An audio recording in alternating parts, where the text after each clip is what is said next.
Shalom saudara-saudara yang dikasihi Tuhan, jumpa kembali di channel YouTube saya. Apa kabar saudara-saudara? Saya berharap Bapak Ibu tetap dalam keadaan sehat dan terus diberkati oleh Tuhan. Amin. Kesempatan ini kita akan mendengarkan kesaksian dari seorang ibu muslimah yang begitu taat beragama, rajin sholat, rajin mengaji. Tapi ia juga begitu benci terhadap kekristenan, ia tidak suka dengan orang Kristen. Nah, suatu ketika ia menghadapi masalah besar, ia lalu kemudian datang ke orang pintar untuk mencari jalan keluar. Tapi ternyata ia tidak pernah mendapatkan kedamaian, tidak ada solusi, tidak ada jalan keluar. Tetapi yang ada justru kenapa rasa benci itu semakin menggelora di dalam hatinya. Nah, seiring dengan berjalannya waktu saudara-saudara yang dikasihi oleh Tuhan Yesus Kristus, ia lalu kemudian sholat lagi dan berdoa kepada Allah, Tuhan tunjukkan jalan yang lurus. Tetapi apa yang terjadi saudara-saudara?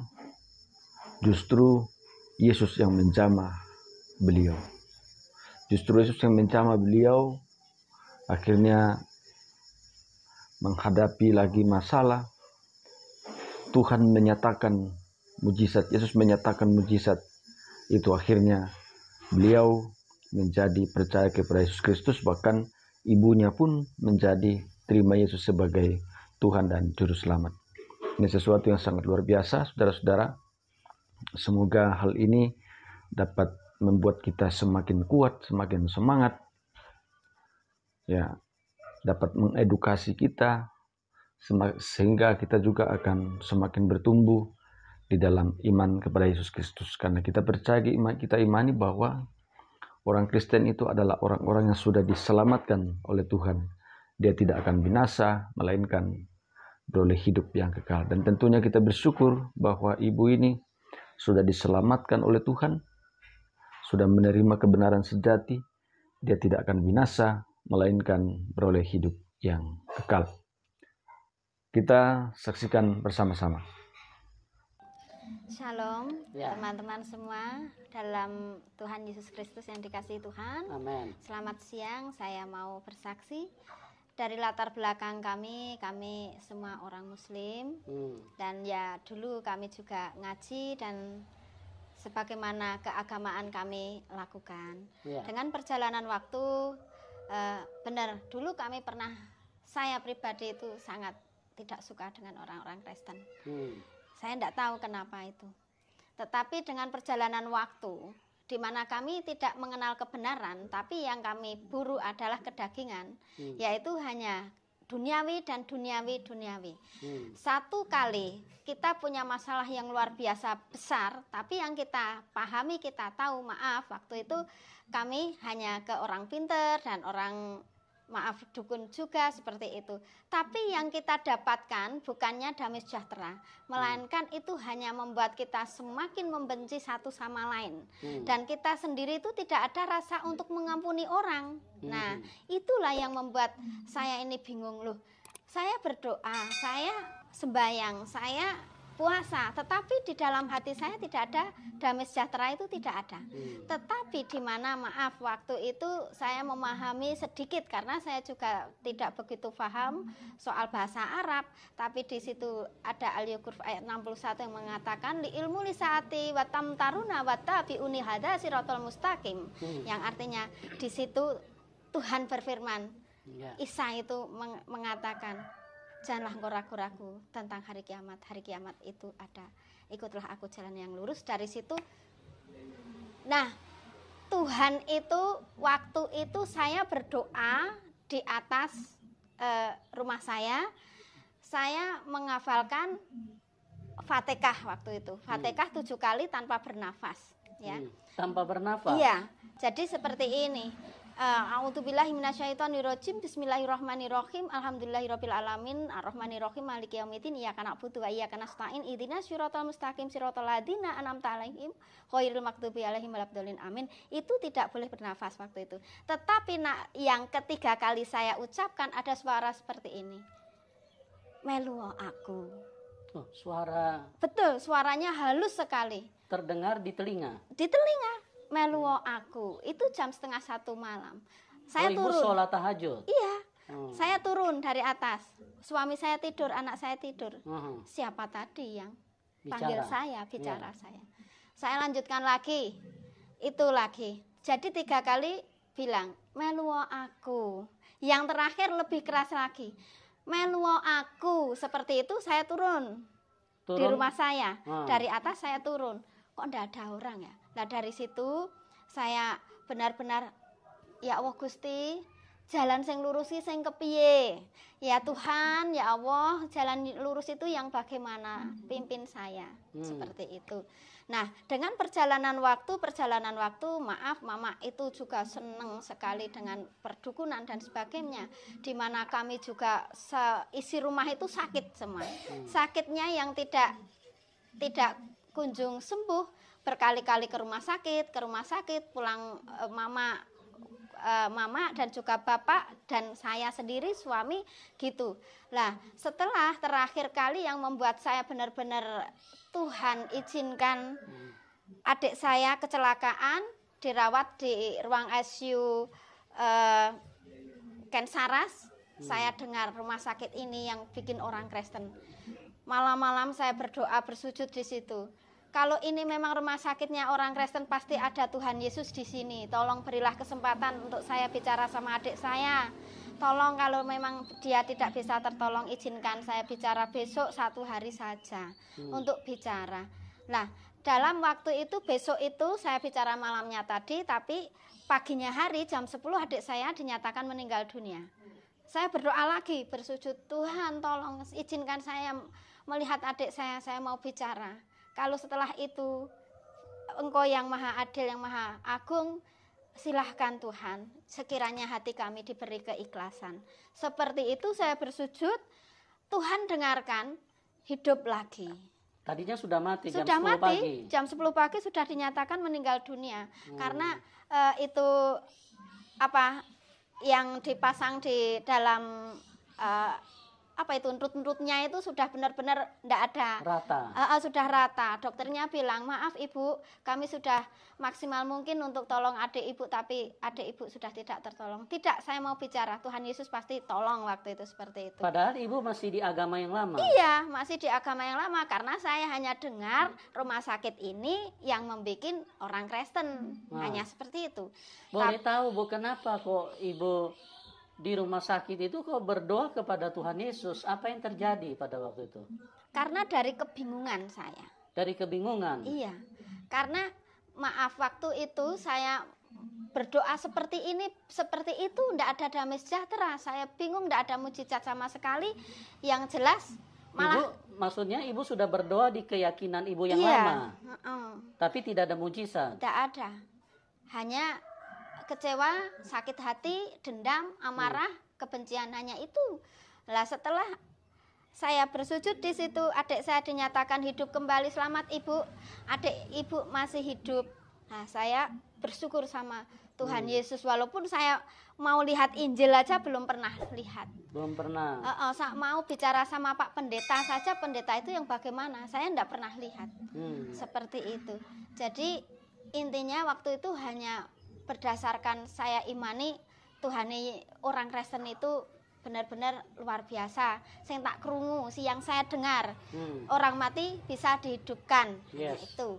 Nah, setelah itu adik saya bicara, dia nangis dan sebagainya, dan setelah dia meninggal benar-benar kami dalam keadaan yang ikhlas. Seperti itu. Jadi sempat hidup lagi adiknya? Iya. Berapa lama Bu? Itu dari jam 10 sampai jam 6 sore. Lama juga Iya. ya? Tadinya matinya berapa jam Bu? Dinyatakan mati meninggal dunia itu jam 10 pagi. Dan hidup lagi sampai jam 6 sore. Sampai jam 6 sore? Iya. Luar biasa. Iya. Teman-teman ya, tidak ada yang bisa membantah kalau kita memang sungguh-sungguh mencari Tuhan. Tuhan Yesus itu sangat nyata. Dia bukan hanya kata-kata yang ditulis cuma bikin tebal-tebal buku, bukan. Ini firman Jadi apa yang ditulis di dalam sini itu terbukti. Dan manusia bisa merasakan hasilnya. Ibu Sugini merasakan. Dia dari iman yang berbeda, seorang antikris yang begitu membenci kekristenan. Tapi satu ketika di dalam ketakutan, di dalam kepanikan, di dalam keadaan yang penuh kebingungan, dia berdoa kepada Tuhan Yesus karena dia tahu adiknya pada waktu itu ada di rumah sakit orang Kristen. Dia berdoa. Nah, Tuhan buktikan bahwa nama Tuhan Yesus itu adalah nama di atas segala nama. Pada waktu dia memanggil, Tuhan kasih kesempatan adik saya untuk hidup, Tuhan Yesus buktikan loh. Ini berlaku bukan hanya untuk Ibu Sugini, siapapun Anda yang menyaksikan acara ini. Anda butuh mujizat, panggil nama Tuhan Yesus. Amin. Dan itu akan dinyatakan di dalam hidupmu. Dan inilah kasih, inilah Tuhan yang benar yang hadir di dalam kehidupan kita. Untuk apa? Supaya kita semuanya bisa tertolong. Kita semuanya bisa merasakan kebaikan Tuhan. Bisa mengalami mujizat Tuhan. Oke, jangan kemana-mana, kita ikuti kesaksian yang luar biasa ini. Nah, terus apa yang terjadi, Bu? Setelah dari jam 10 itu dia hidup kembali, terus kemudian sempat bincang-bincang apa waktu itu dengan adiknya, Bu? Saya bincang-bincang. Kalau kamu mau kembali kepada Yang Maha Kuasa, ikhlaskanlah semua yang ada di dunia ya, Nang. Semoga semua kesakitanmu sembuh. Semoga Tuhan membimbing kamu. Isa alaihissalam. Waktu itu saya bilang. Ibu sudah bicara begitu pada waktu itu? Iya. Ya, saya seperti itu. Adik saya nangis, tapi tidak bisa bergerak. Karena semua peralatan di situ selang-selang semua. Dia nangis. Nanti kalau kamu pulang ke alam kalenggangan, semua diikhlaskan, pasti semua akan baik-baik saja dan kamu akan sembuh selamanya. Saya bilang gitu, adik saya nangis. Nah, tangannya gini-gini saya pegangi. Sekiranya kita juga semua, istrimu, orang tuamu, dan saya kakakmu, adikmu, semua saudaramu ikhlas, kamu pulang dulu. Berarti adik ibu ini laki-laki? Laki-laki. Oke. Nah, setelah itu benar-benar dipanggil Tuhan, kami sudah tidak menangis lagi. Kami merasa ikhlas. Ya, kami merasa adik saya di tangan yang benar, seperti itu. Setelah itu benar-benar dinyatakan, dokternya datang lagi karena saya sudah keluar dari ruang ICU, bilang seperti ini, Ibu maaf, adik ibu meninggal dunia, tapi tidak apa-apa, sudah sembuh untuk selamanya. Dokter itu bilang gitu. Terima kasih dokter, terima kasih. Saya berterima kasih. Seperti itu. Nah, sudah. Setelah itu dalam hati saya benar-benar, oh, Tuhan wong Kristen ki kok membuat hatiku damai seperti itu, membuat hati saya damai, nyaman. Lah, setelah itu kami selesai, adik saya meninggal, dan dengan adanya sakit dan sakit, saya sendiri sakit, orang tua sakit, suami saya sakit. Nah, dengan keadaan kami yang terjepit lagi, tapi waktu itu benar-benar kami belum kenal Tuhan Yesus secara maksimal, karena kami belum kenal pendeta manapun, belum, ya toh. Lah, adik saya punya masalah mau dijodohkan sama, maaf waktu itu anak dukun. Jadi saya berontak sama adik saya, tetap melanjutkan hal yang itu. Jadi intinya kami ketemu sama Pak Pendeta waktu itu. Nah, beliau mengajarkan, waktu itu belum diajarkan soal firman Tuhan, cuman kami didoakan dan siap menerima Tuhan Yesus, seperti itu. Kami siap seperti itu. Setelah doa selesai, ya sudah. Nah, dengan perjalanan waktu kita benar-benar memahami, waktu sebelum kenal Tuhan Yesus itu kami merasa kacau, merasa tidak ada damai sejahtera, karena suami saya itu juga dulu, maaf, kami sukanya ke orang-orang pinter juga. Itu yang membuat saya itu tertekan lagi, karena kan belum maksimal kita kenal Tuhan Yesus, belum ada pembimbingan. Lah ke orang pinter lah kan gitu ya, ke orang pinter. Bukannya suami saya bertobat dari masalah-masalahnya, maaf ya, suami saya waktu itu judi juga, apa itu namanya, minum, saya kasih tahu malah marah dan sebagainya.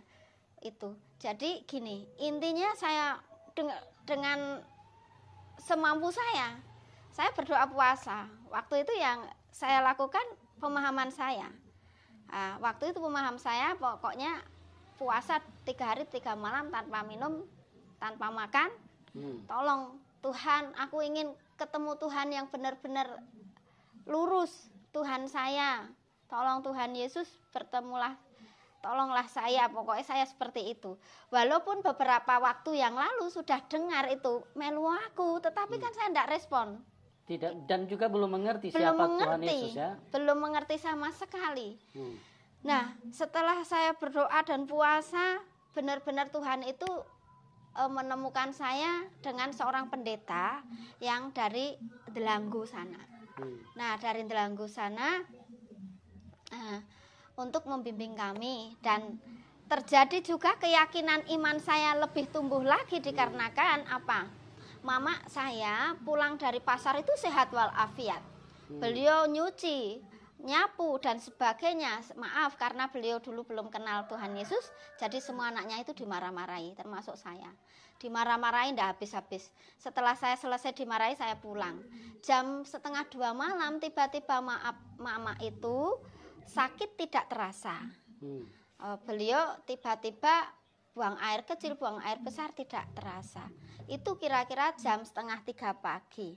Nah, adik saya panggil saya, "Mak, dade ayah, mama, kau ngopo iki kok ngene iki piye?" Seperti itu. Saya datang. Nah, setelah itu tapi saya juga kenal Tuhan Yesus ya belum begitu mahir karena belum begitu paham. Walaupun ya memang pendeta itu mendoakan kita, tetapi untuk pegang kitab Injil waktu itu belum. Jadi saya hanya punya berdasarkan keyakinan. Mama, mbok aku ditulungi, mbok saya ditolongi. Mama pengen ngerasa ke sakit, saya bilang gitu. Wes aku manut kowe. Ya wes, percaya mbek Tuhan Yesus yo, berdoa. Nah, dari situ mama percaya sama Tuhan Yesus, merasakan pengen ke belakang dan merasakan sakit tenan.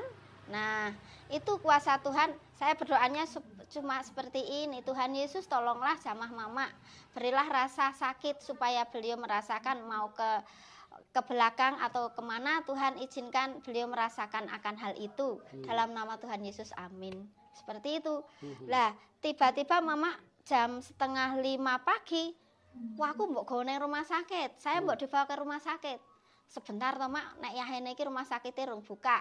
Saya bilang gitu, sebentar dulu. Nah, puji Tuhan, waktu itu juga langsung kita bawa ke rumah sakit, merasakanlah apa yang dirasakan. Nah, dari situ iman saya semakin timbul lagi dengan meminta tolong sama Pak Pendeta yang ada di Delanggu itu. Pak, tolong layani kami karena saya tidak tahu gimana carane ngajian gitu. Saya bilang ngajine kitabe sampean. Kitabe sampean itu, oh ya siap, saya tak ke rumah jenengan. Sekarang mama saya di rumah sakit. Nah, beliau langsung ke rumah sakit nginjili mama. Seperti itu sing lebih lanjutnya. Dan setelah itu mujizat demi mujizat kami rasakan. Damai sejahtera dari keluarga kami mulai kami rasakan. Yang namanya dulu enggak pernah namanya mengampun. Ya. Oke, silakan dilanjutkan Ibu. Ya, setelah saya mengenal kasih Tuhan, pendeta itu dengan bimbingan Roh Kudus saya percaya, karena tanpa adanya hati yang ikhlas enggak mungkin sejauh Delanggu sampai di sini seminggu sekali beliau melayani kami.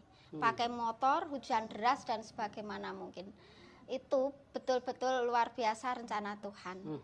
Nah, dari situ suami saya belum mau bertobat. kalau kami memuji Tuhan, dia pergi. Kalau kami ada pelayanan, dia pergi seperti itu.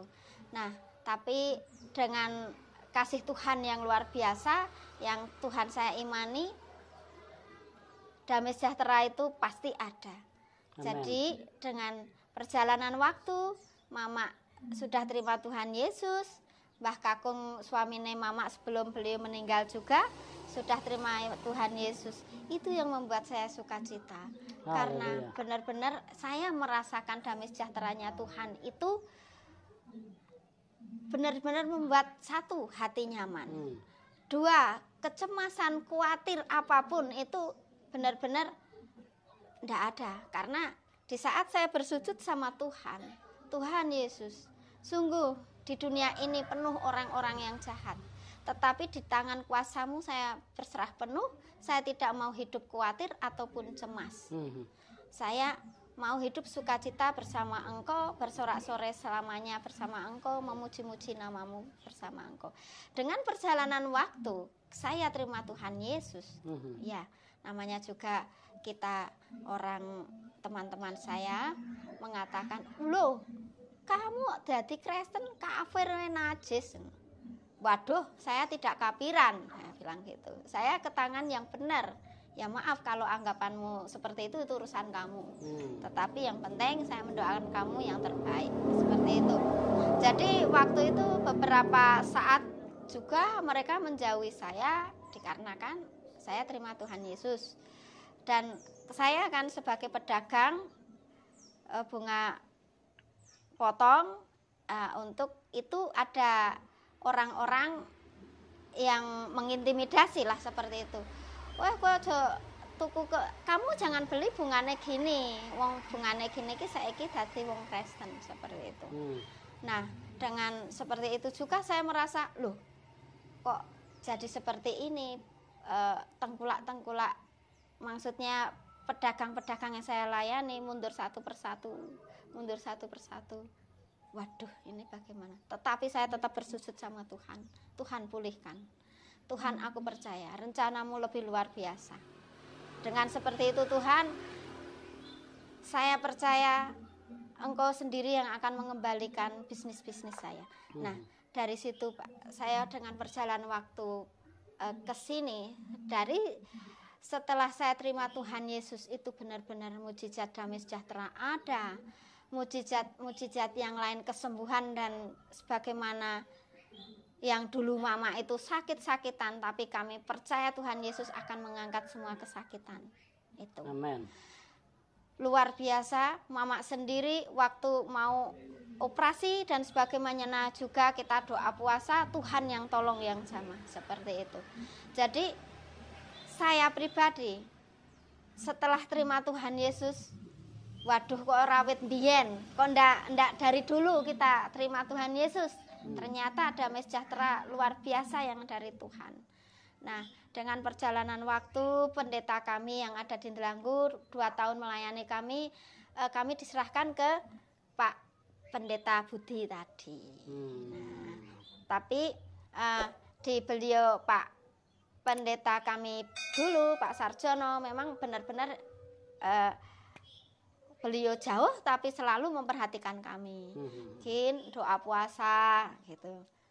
Jopone nopo mengkeh nek buka. Untuk nanti berbuka puasa doanya apa? Gitu. Ya Bapak kami yang ada di surga gitu. Jadi ya kami belajar seperti itu. Doa Bapak kami yang di surga itu untuk nangkapnya juga lama. Ya. Dulu itu setelah nangkapnya doa Bapak kami yang di surga bahasa Indonesia itu terlalu sulit, tetapi saya nyetel YouTube yang itu bahasa Arab malah mudah lah, ya aneh toh itu. Nah ini gimana toh Tuhan? Nah perjalanan waktu Tuhan tolong supaya saya bisa berdoa Bapak kami. Nah setelah itu Tuhan benar-benar luar biasa. Saya berdoa Bapak kami itu lancar. Nah, itu luar biasa Tuhan seperti ini berarti Tuhan itu. Kamu waktu dulu saya benci sama orang Kristen itu ya. Boro-boro ini mendengarkan khotbah. Kita mendengar lagu pujian saya sudah berisik gitu ya. Jadi benar apa yang dikatakan Tuhan Yesus, di mana kamu mendengar tapi kamu tuli, di mana mata kamu melihat tapi kamu buta. Itu saya merasakan seperti itu. Jadi sentuhan roh itu enggak ada. Yang ada memberontak dulu itu. Tetapi setelah Tuhan Yesus jamah kami, luar biasa sukacita, luar biasa. Hidup ini sangat berharga. Nah, maka dari itu saya menyampaikan kepada anak saya, Nang, di dunia ini kita ini hidup itu ibadah. Yang namanya ibadah, kita melakukan apapun pekerjaan kita dengan hati yang ikhlas. Jadilah kita bermanfaat untuk banyak orang tanpa kita meminta jasa kepada orang-orang yang kita tolong. Saya bilang sama anak saya seperti itu, supaya tertanamlah kasih yang dari Tuhan. Nah, dengan perjalanan waktu saya merasakan sukacita yang luar biasa dari Tuhan. Orang-orang yang membenci saya doakan. Tuhan menjamah mereka, sudah mulai baik dan baik, berangsur-angsur baik. Nah, seperti itu. Ibu boleh cerita nggak, Bu? Dulu ibu kan tidak suka sama orang Kristen kan ya? Itu tindakan yang ibu munculkan seperti apa? Kalau misalnya ibu tidak suka, ibu seperti apa ekspresi ibu? Ya, dulu kan saudara kami ada yang Katolik Lah di situ ada sembahyang. Ya. Lah saya waktu itu dipanggil beliau, Nok tolong ya, Nok tolong ini nanti bikin ke minum karena di sini ada mau sembahyangan kan seperti itu. Ya, gitu. Lah, waktu di situ ada menyanyikan lagu-lagu pujian. Lah, itu saya bencinya minta ampun. Dan waktu itu juga saya bilang gini, aku mau pulang aja, nggak mau bikin ke minum orang Kristen. Seperti itu, itu benar waktu itu. Saya masih kecil waktu itu. Saya benci banget, jadi saya langsung pulang. Kan rumahnya di Junggul sana. Jadi tidak mau bikinkan minum? Nggak mau. Kan gitu. Nah, dari situ, karena dulu itu kami, maaf ya, ojo edak-edak wong Kristen, jangan dekat-dekat orang Kristen, nanti kamu disalib dipaku. Kan gitu. Nah, jadi intinya kami ini dari satu pemberontakan karena ketakutan. Ya toh? Lah itu takut jadi orang Kristen. Takutnya dipaku itu loh. Oh, takutnya dipaku. Ya, karena kan pemahaman dulu itu seperti itu. Jadi kalau kami ke sana untuk pas mereka ada sembahyang ibadah, saya enggak mau masuk. Seperti itu. Nah, karena dengan doktrin yang dulu itu pokoknya kamu jangan dekat-dekat sama orang Kristen, nanti kamu disalib. Seperti itu. Nah, untuk pemahaman salib dan penyaliban itu, setelah saya terima Tuhan Yesus, saya merasa nyaman sama Tuhan Yesus dan Tuhan memberi saya apa yang saya inginkan, yaitu damai sejahtera dan kelebihannya pokoknya saya tidak bisa ceritakan karena banyak ya. Saya bisa menjawab pertanyaan teman-teman saya. Ngopo Cik, kalau mereka kan panggil saya Caci, katanya Cino Ireng, terserah mereka kan gitu. Ngopo Cik kok wong Kristen donggo simbol salib? Lah iya, salib itu kalau bagi kami kan dulu itu saya sebelumnya bertobat ngawur. Hidup saya ngawur. Hidup saya penuh dosa. Lah hidup saya itu namanya juga ngawur, dosa itu hal yang biasa saya lakukan. Nah, karena saya sudah dibaptis, didusi seperti itu. Nah, nek didusi kuwi maknane apa kan dia tanya gitu. Kita mau berjanji menanggalkan manusia lama, yaitu berubah menjadi manusia baru. Nah, dengan adanya kita dimasukkan ke air, disilep-silep ke air, dengan kita berdoa, Tuhan saya mau belajar hidup baru, itu yang saya doakan. Dan yang namanya lambang salib ialah yang saya pahami, salibkan kedaginganmu. Lah kedagingan ki opo? Pertanyaan gitu. Perdagingan itu ya seperti waktu saya itu dulu sebelum bertobat, 1 ngapusi. Nah, 2 maaf, namanya juga orang dunia, ya berzina barang itu, nyolong dan sebagaimana itu kita tanggalkan karena kita mau lahir baru, hidup baru dengan adanya dicelup-celup kayak tadi atau disilep-silep kayak di air, dengan adanya lahir baru. Nah, dengan adanya salib ini, makanya salibkan kedaginganmu, rangkumannya semuanya itu. Saya bilang gitu sama teman-teman. Oh, ngono ya, kan seperti itu ya. Jadi jangan salah paham soal salib. Seperti itu. Yang saya pahami, pokoknya salibkan hawa nafsu kedagingan duniawi iki. Cik lah nggak mungkin cok poso pora. Cik kamu itu cok doa puasa ndak? Ya doa puasa lah, wong Tuhan Yesus sebelum itu pun puasanya 40 hari. Njur kamu ngikuti, ya saya belajar. Nah seperti itu, belajar ngikuti apa yang di Alkitab ada. Karena sebagaimanapun juga awake dhewe iki bila dekat sama Tuhan itu dengan doa puasa. Seperti yang jenengan lakukan di bulan Ramadan mungkin kurang lebihnya sama. Saya bilang gitu mungkin, tetapi pemahaman saya pokoknya Tuhan Yesus itu mengurapi orang yang benar-benar mau merendahkan hati. Seperti itu. Sungguh luar biasa saudara-saudara kesaksian ini. Semoga ini boleh bermanfaat bagi kita, memberkati kita sekalian. Dan tentunya kita terus berdoa kepada Tuhan supaya semakin banyak jiwa yang datang kepada Tuhan.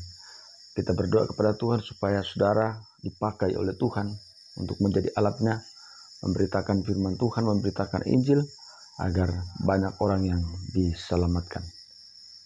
Jangan lupa untuk terus mendukung channel ini dengan cara like, subscribe, dan share supaya saudara terus mendapat notifikasi video-video terbaru dari saya. Dan terlebih channel ini akan terus berkembang ke depan dan semakin menjadi saluran berkat bagi banyak orang. Tuhan Yesus memberkati saudara-saudara sekalian.